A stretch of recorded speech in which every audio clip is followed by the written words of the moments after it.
नमस्कार दोस्तों, एक बार फिर से स्वागत है Bikku Bhojpuri news YouTube channel में। आप लोग के बता दें दोस्तों कि बताया जा रहा है कि भोजपुरी के अहिरान स्टार टुनटुन यादव जी के भाई मनीष बाहुबली जी ने गायकी दुनिया में कदम रख चुके हैं दोस्तों जी। ऐसा कुछ सोशल मीडिया पे बातें वायरल हो रहा है दोस्तों।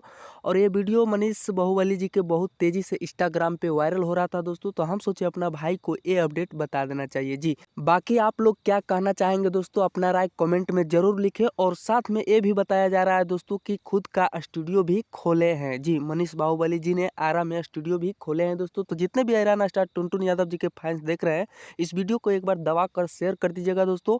हमारे इस चैनल पे अहिरान स्टार टुनटुन यादव जी के हर न्यूज़, हर खबर सबसे पहले देखने को मिल जाता है दोस्तों जी। बाकी वीडियो थोड़ा सा भी आप लोग के अच्छा लगा है दोस्तों, तो वीडियो को लाइक करके चैनल को सब्सक्राइब करके जुड़ जाइएगा। इस चैनल पे टुनटुन यादव जी के हर न्यूज़, हर खबर सबसे पहले देखने को मिल जाता है दोस्तों। धन्यवाद दोस्तों, फिर मिलेंगे बवाल खबर।